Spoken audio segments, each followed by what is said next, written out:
À la une de ce journal, le Parlement de Côte d'Ivoire s'est réuni en congrès ce jour pour l'adoption du calendrier portant révision de la Constitution.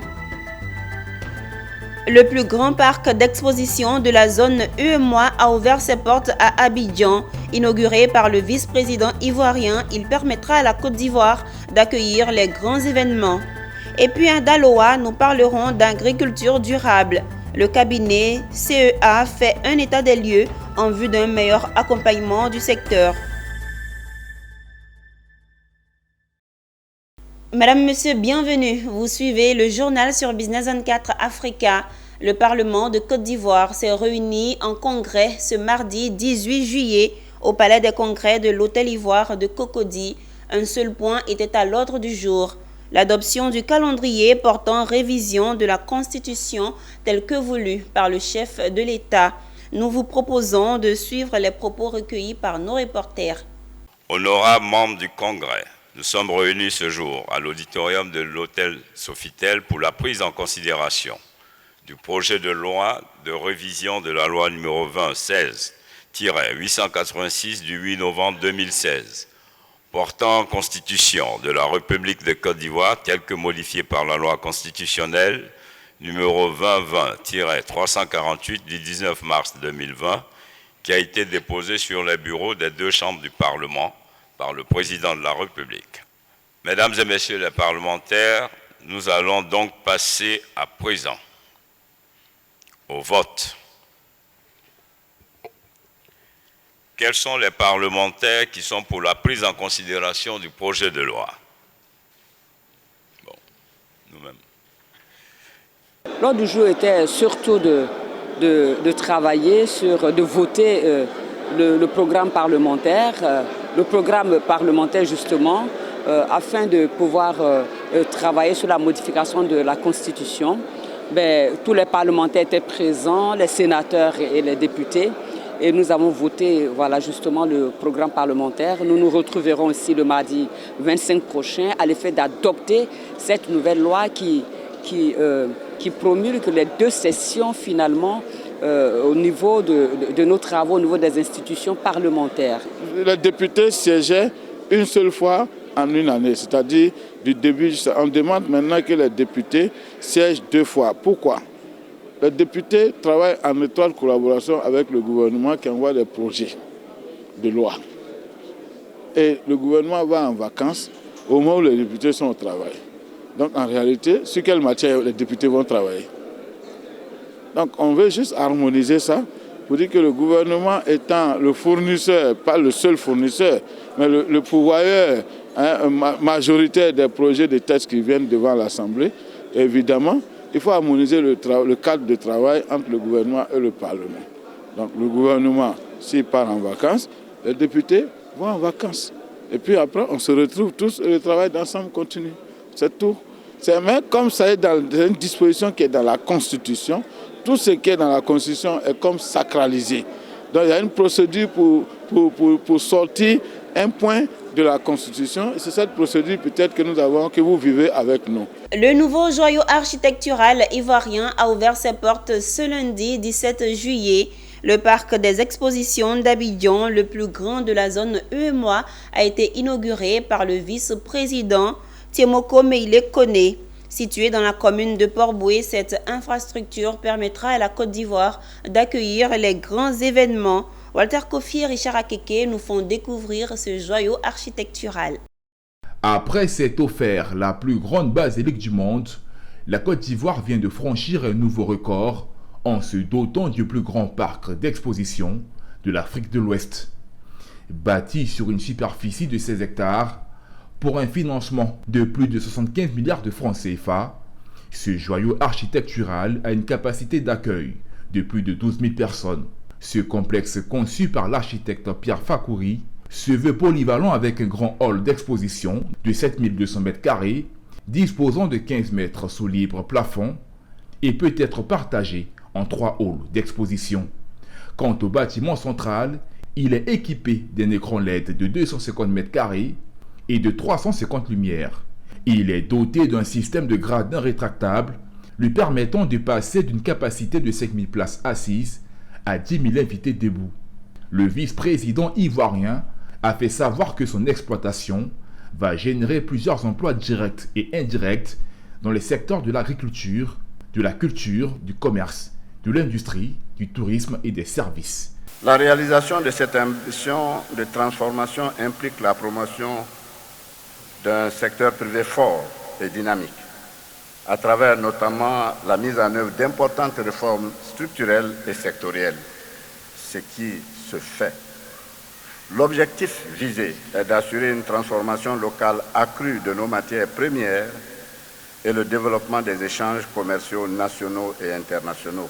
Vous les artistes? Pour nous les artistes, c'est une grande fierté. Maintenant, après, il faut voir dans quelle mesure nous pouvons accéder facilement à cet espace, parce que avoir un espace aussi impressionnant, c'est bien, mais après, l'accessibilité, il faudrait que nous en discutions pour que les artistes puissent avoir cette facilité-là. La Côte d'Ivoire se transforme avec des infrastructures sportives et d'hébergement dans le cadre de la CAN, mais aussi avec des infrastructures de grande qualité pour accueillir des grands événements. Le parc des expositions d'Abidjan accueillera la 6e édition du Salon international de l'agriculture et des ressources animales SARA, prévu du 29 septembre au 8 octobre 2023. À sa suite, la foire Made in Côte d'Ivoire, FOMSI, et le marché ivoirien de l'artisanat MIVA.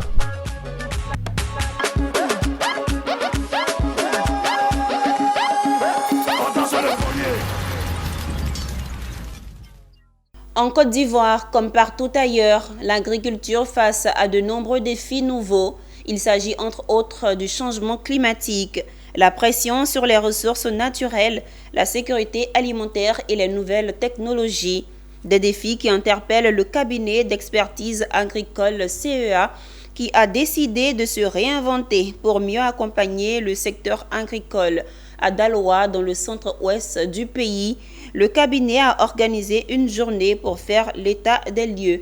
Le reportage est signé Emmanuel Kouadio, il est commenté par Lizzie Yao. À Daloa, dans le centre-ouest de la Côte d'Ivoire, le cabinet d'expertise agricole CEA est en journée d'évaluation et de réflexion sur les nouveaux défis dans le secteur de l'agriculture.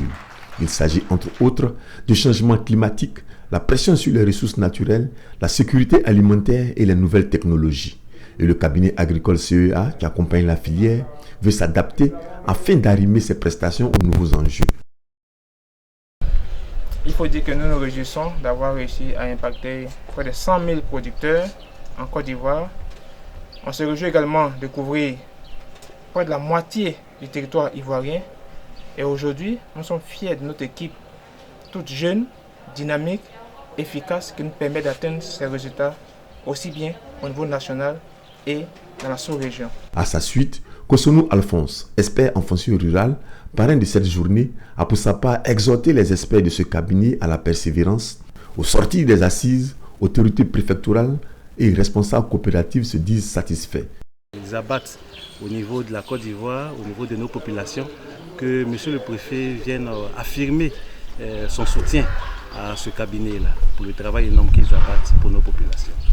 Nous nous réjouissons déjà à mi-parcours de la présentation qu'il a eu à faire. On se réconforte, on est très heureux et vraiment on souhaite que cela continue.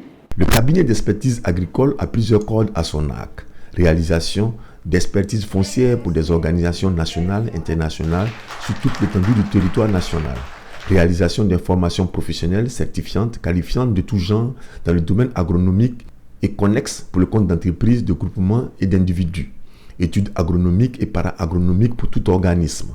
Réalisation de suivi-évaluation de tout projet-programme dans les domaines de l'agronomie et des domaines connexes. Cette journée, état des lieux de la capacité du cabinet expertise agricole CEA, s'est achevée dans la soirée avec un dîner de gala. Occasion pour les responsables de CEA de dire leur reconnaissance aux partenaires commerciaux, à la clientèle, aux autorités du monde agricole et aux acteurs de la chaîne de valeur agricole qui lui ont fait confiance. Après Daloa, rendons-nous à Guiglo. L'association Soodi Aseboni de Ziglo, qui œuvre pour la cohésion sociale et pour le développement du village de Ziglo, a désormais une présidente. Son installation officielle sur la chaise de commandement a eu lieu récemment à la place publique du village. Occasion pour le parrain de prodiguer quelques conseils aux membres. Le récit de Théodore Kanga. So Agnès, président de l'association Soodi Asebonyi des Iglos, a été officiellement investi le week-end dernier. L'installation de la présidente a rencontré l'assentiment de tous ces sujets. La porte-parole de l'association a saisi l'occasion pour lancer un appel aux autorités de la région. L'association Soodi existe depuis 2013 dans le but de sensibiliser des personnes à la cohésion sociale. Parce qu'au village ici, on ne s'entendait pas avec nos parents étrangers.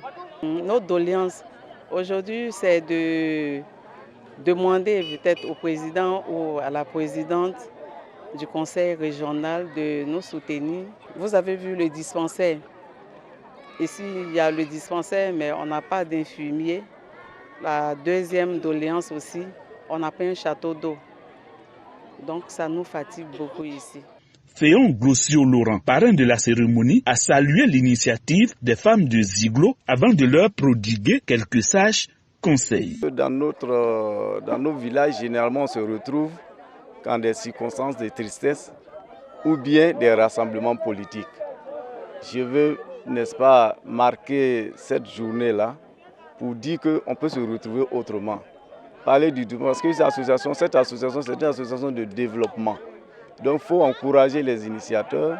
Un vent nouveau souffle désormais sur le village de Ziglo.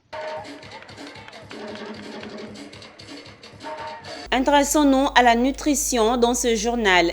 Il s'est tenu pendant 3 jours au centre de recherche Africa Rice de Mbé à Bouaké, un atelier sur l'alimentation nutritive saine. Porté par le projet Healthy Dear for Africa, ce cadre de réflexion a permis aux participants de définir les actions à envisager pour une meilleure mise en œuvre du programme impliquant une chaîne d'acteurs au sein d'une approche nouvelle dénommée le laboratoire vivant. Le compte rendu de Emmanuel Bonzo. Dans le monde, les consommateurs ont du mal à intégrer les saines habitudes alimentaires. Situation parfois source de malnutrition et de maladies pour les populations, comme le diabète, les cancers et autres formes de maladies non transmissibles, selon l'Organisation mondiale de la santé. Pour limiter les risques et conséquences de ces mauvaises pratiques alimentaires touchant 37% des enfants en Afrique, un ensemble de 11 pays dont la Côte d'Ivoire propose le projet Healthy Diets for Africa. Il s'agit en effet de la mise en place d'un laboratoire de vie impliquant une chaîne d'acteurs avec pour objectif de diversifier les systèmes de production afin de garantir une alimentation nutritive saine pour les consommateurs. Tout le monde a montré son désir pour arriver à l'objectif qui est de produire et commercialiser et consommer des aliments nutritifs et sains. Aujourd'hui, la nouvelle approche de Living Lab, c'est vraiment une approche où le développement de l'innovation va se faire avec tous les acteurs. Le temps d'un atelier au centre de recherche Africa Rice de Mbé, non loin de Bouaké, chercheurs, nutritionnistes, producteurs agricoles et transformateurs, structures étatiques et privées ont défini le paquet d'activités à mener pour animer le Living Lab. Une nouvelle approche où il faudra constituer des aliments nutritifs sains via la promotion des innovations pour la production, la transformation, la commercialisation et la consommation d'une alimentation nutritive saine pour la population. Le programme national de nutrition a comme challenge la lutte contre la malnutrition sous toutes ses formes. Ainsi, cette thématique est bienvenue compte tenu du fait qu'elle est en phase avec les objectifs et la mission du programme national de nutrition. Que cette initiative-là mette un accent particulier sur la consommation des produits locaux. Avec cette approche, on veut réellement mettre les bénéficiaires, les acteurs au cœur du processus. L'idée du laboratoire vivant à travers le projet Healthy Diets for Africa permettra à la Côte d'Ivoire et aux autres pays bénéficiaires du programme de faire valoriser et adopter la culture d'une consommation d'aliments nutritifs sains et diversifiés. Poursuivons cette édition sur une note culturelle. Le Festival des Arts et Traditions d'Akan à Sakassou, ville située dans la région du Béké, a débuté récemment sous le thème « Renouer avec nos valeurs culturelles pour une prise de conscience collective ». Ce festival a mis en avant les traditions ancestrales, les arts, les danses et l'artisanat local. Ce fut l'occasion pour les habitants de la région et de la ville de découvrir l'héritage culturel du peuple akan. Charles Kouakou et Pierre Tebeu. Débuté par une parade dans la ville, c'est la place Bédié qui a servi de site pour accueillir l'ouverture du Festival des Arts et Traditions d'Akan Fata 2023 en présence de notables, des autorités administratives, coutumières et les représentants de la population. À l'initiative de Jean-Baptiste Djeka, le Fata incarne l'essence de la culture baoulée et est un devoir de mémoire pour se reconnecter aux ancêtres. Nous, fils et filles d'Afrique, pour devoir de mémoire, nous avons besoin de nous reconnecter, de nous brancher à notre propre prise, qui est celle de nos ancêtres.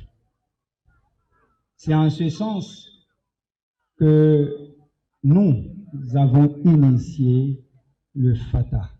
Les festivaliers ont accueilli avec fierté ce festival dans la ville qui a permis de découvrir les danses traditionnelles à l'image de la Djomélé de Congo.